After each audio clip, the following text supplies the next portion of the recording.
Memoize something just to memoize something. Then you don't think anymore? Take out all these use memo, use callback. But this will age terribly. I'm sure that I will look at this in 5 years and pour in my box on the street because it took my job. I'm not entirely sure if I'm allowed to say that, by the way. Hi everyone, thanks for joining us. We are here at React Summit 2025, joined by Lydia HaIlie.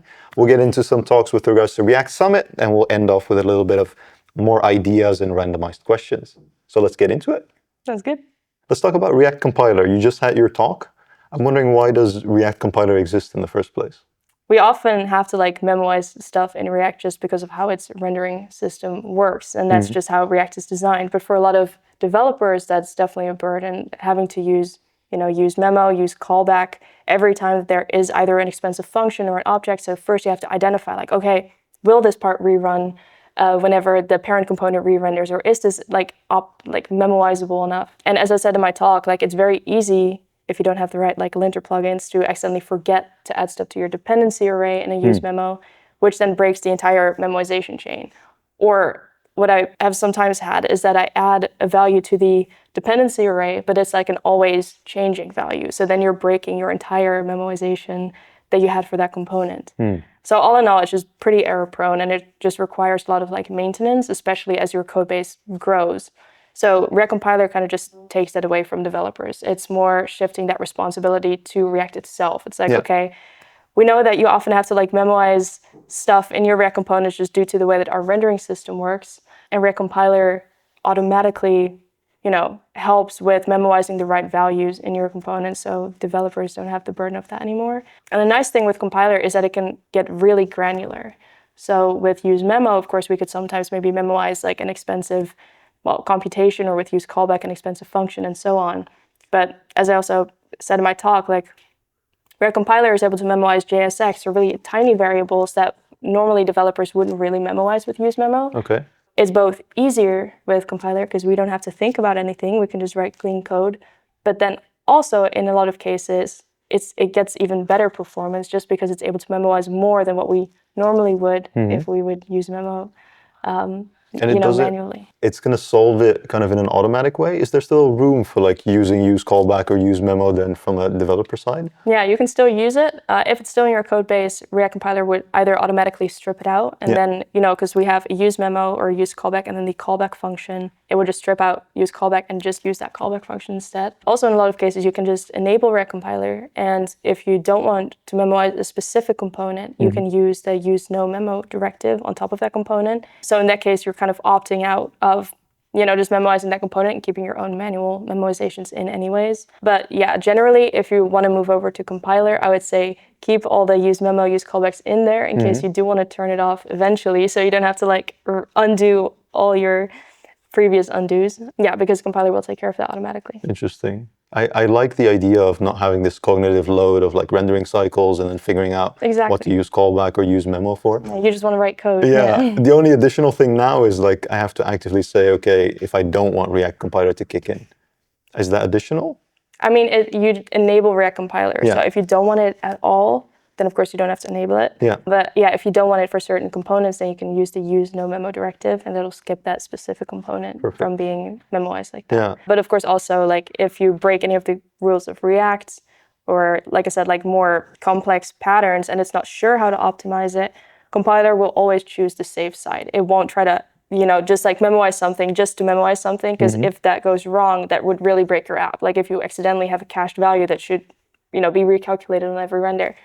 So it'll always pick the safe path in that way. I like that. How easy is it to set it up, either through an existing code base or when starting something new? So first, you might run npx React Compiler health check. That will just tell you, okay, is this code base compatible with Compiler, or does it have any dependencies in here, or any breaking the rules of React that it won't work? Then there's also the ESLint plugin, and this is what most developers will use in their code base to work with Compiler, because this will automatically tell you, if what you're doing in the current code base might break what Compiler would optimize. It'll also, tell you oh, maybe don't use this hook in that case, and so on. But yeah, then it's just turning it on in your build pipeline. So yeah, in Expo it could be in your app.json. In Next.js, it could be in your next config file. In Vite, they also have, because it's just a Babel plugin. Yeah. So you essentially just add it as a Babel plugin. and then it just runs every time that you build your code, but also on HMR. So if you do want to update it just in development, it will also run there. For me, it's interesting how this is going to move and going to migrate, because right now people have this cognitive load. They have to think about it. Yeah.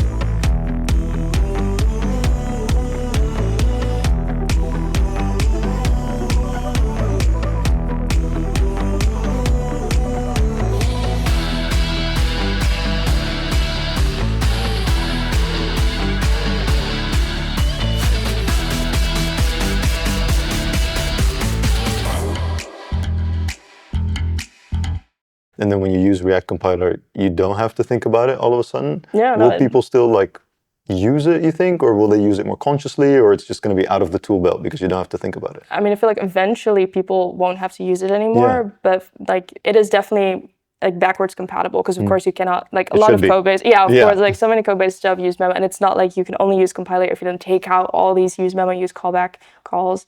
But yeah, no, eventually we'll hopefully end up with just really clean React code that is also really performant, and we don't have to think about all this re-rendering stuff. And especially on low-end devices, it will definitely make a big difference, compiler. You know, if you're running it on a really fast MacBook or really fast iPhone, having those couple extra milliseconds on the website is like whatever. But of course, if you're running it on like a low-end Android device, especially like, you know, what Meta uses with MetaQuest and so on, where the compiler is also used. I'm not entirely sure if I'm allowed to say that, by the way. But anyway, on low-end Android devices, you'll definitely see a big like performance increase in how, like in UX and the user experience. So good. It's been a while since I've done front-end development, but re-rendering cycles, as code bases grow, were always a pain. Yeah. Like a huge pain. Exactly, especially as it grows and with like new members on your team, and they have to really identify like, okay, what is this?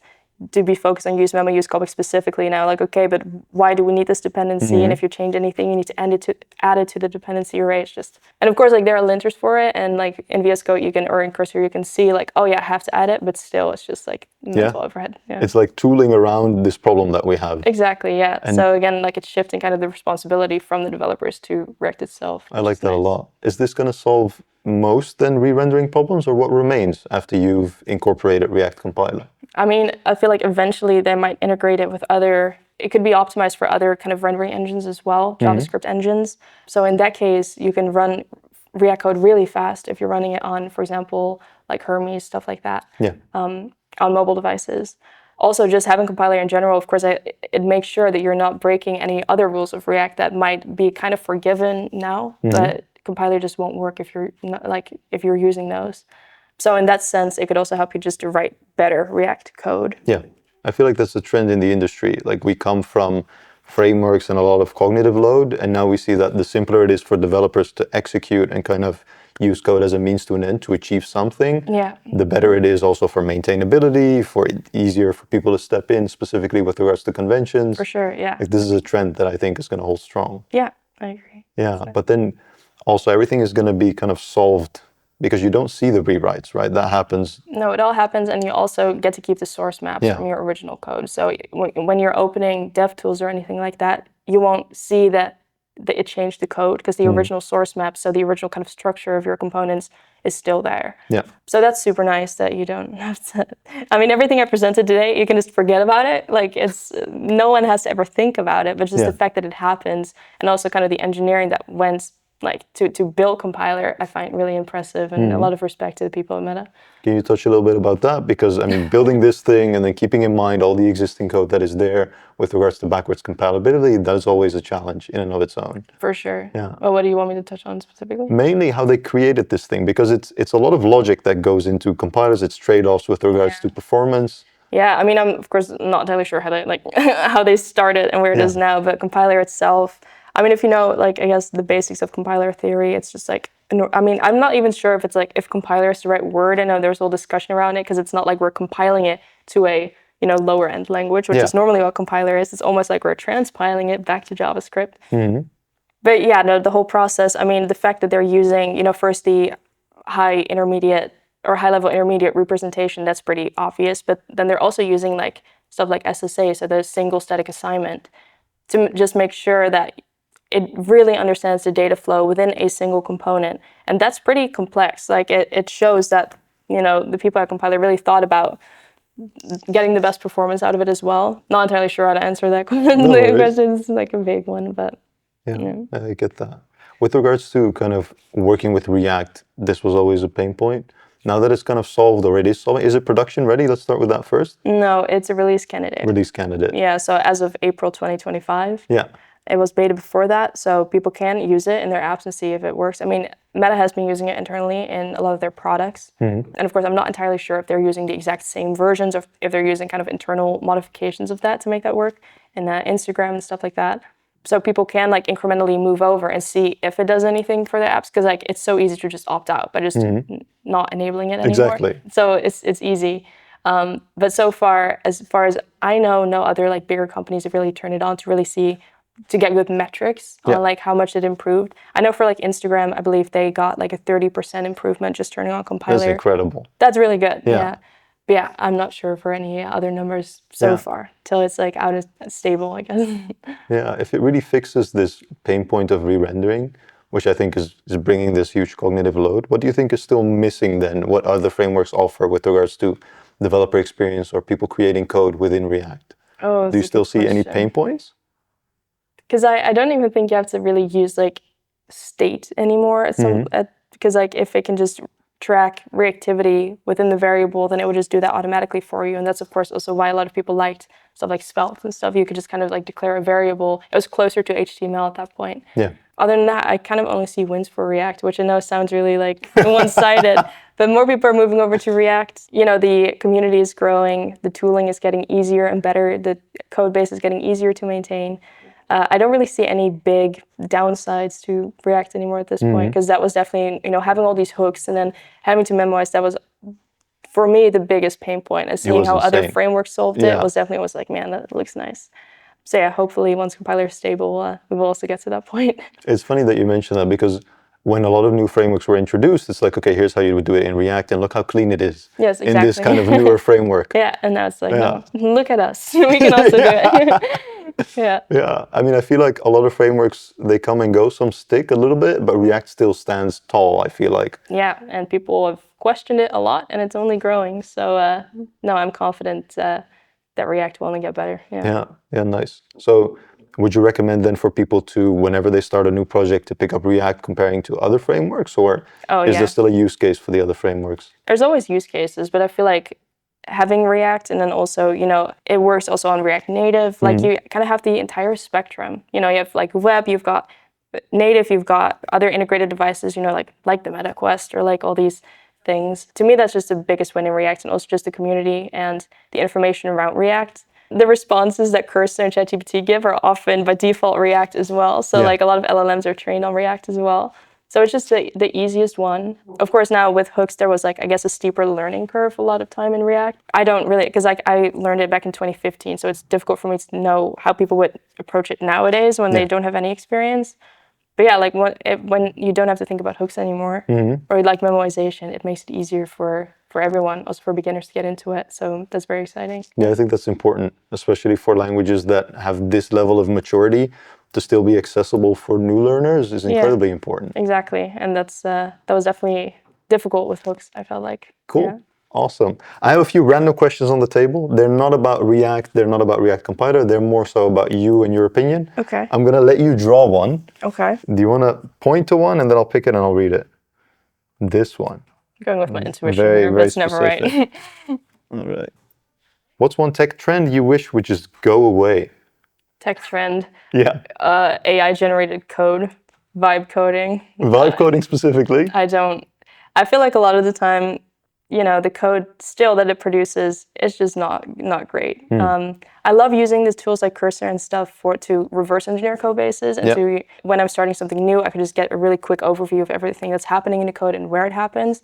But still, the code that AI generates often for me is just not good. Like, it's really good to prototype, but really production ready code, it's just not there yet. I'm sure it will be there pretty soon, faster than we all expect, but at the moment it isn't. And, I'm happy that people can get off the ground, I guess, with their ideas using vibe coding and stuff like that, but I have yet to see a product that actually lasts longer than a couple months that was completely built with just AI.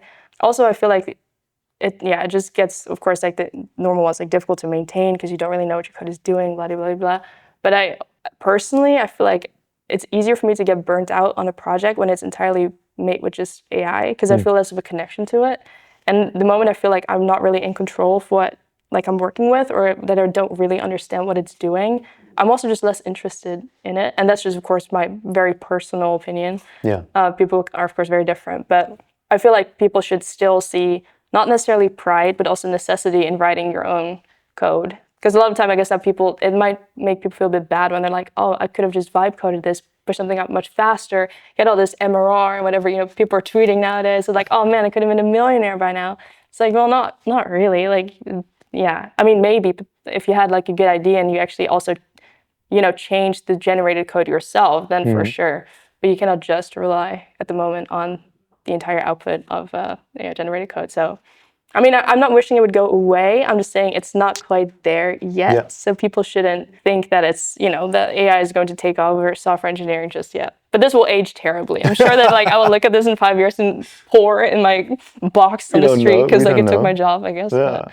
Do you think it's going to make for better engineers or for worse engineers? Because I feel like indeed people go on this autopilot mode. Yeah. There's just code that is generated and you just accept, or you have to consistently read and you don't think anymore. I think it depends on your initial motivation. Like if you were interested in computer science and really building the project, it will definitely help you become a better programmer, because that's when you already kind of have this, you want to learn. And then AI can of course do that so much faster and in such a more kind of gratifying way, where you don't have to just go to Stack Overflow with like 15-year-old, answers that are no longer applicable, stuff like that. Yeah. But if your goal is more to like, okay, how can I make money quick? And then how would I code it? Then of course, like even if you had some coding experience, I still feel like it would definitely make you worse because you're not really thinking about the patterns. You might not stay as up to date with new features that are in a framework, which is fine if you're just relying on AI, but still you're working with code that's not yours. I find that too risky, I guess. But I feel like you could say that in general about just AI now. People are kind of just like moving their thinking over to ChatGPT or everything else. Is like, I feel like in a couple of years from now, critical thinking will be the most valuable asset if people are still willing to put the effort into just thinking critically their own thoughts, not just, like kind of pushing it to AI. So it'll be interesting to see what the junior developer will look like in 5 years from now. I have no idea if they will still exist, because I feel like a lot of junior tasks are pretty much just AI tasks. Like that's pretty doable. But people still have to learn. So it's going to be interesting. Yeah, the learning curve is going to be different, right? For because sure. if a lot of the easier tasks that help you get up and running are solved, then there's nothing left. Yeah, I'm not sure how companies would hire those people, because it's like you're not really needed, but you still need the work experience. So that's another issue, I guess, that it's going to be interesting to see how that turns out. Yeah. And we also talked about, mainly React compiler is solving this kind of cognitive load. But with AI, you still have the same cognitive load because it spits out code that is for humans, right? It's not machine code. It's what we've created to kind of make better abstractions for ourselves to be able to create code. True. So the cognitive load doesn't decrease. I feel like you just have to read more and try to understand more, or indeed just blindly accept whatever's there. Yeah, I feel like that's what most people do anyway. There's like you become lazy, I feel like. Yeah, very lazy. And then also, as I said, like more disconnected to the product that you're building. Because I don't know, like I'm sometimes just almost proud of the code I write. I almost see it as like my little, not like little baby, but like just something, my own creation. I like it. And you can be proud of it. And I feel like you just don't have that. Or I don't want to generalize, but I don't have that with AI. I'm just like, ugh. Like people expected this of me, but it's not like I can take any pride in it. If that makes sense. No, I do feel completely what you mean. Sometimes or at least for me, in existing code bases, I develop this feature, and I'm really happy with how it's. I don't know why, what intricacies there are, but I'm really happy with what I created. Exactly. Yeah. Yeah. And I did that. It's not like I used something to generate something, and then it's like, it's my creativity. Exactly. Yeah. You can just see your own thought patterns on the screen. Yeah, it's nice. Cool. Thank you so much, Lydia, for joining us. Thank you so much. We'll see you on the next one.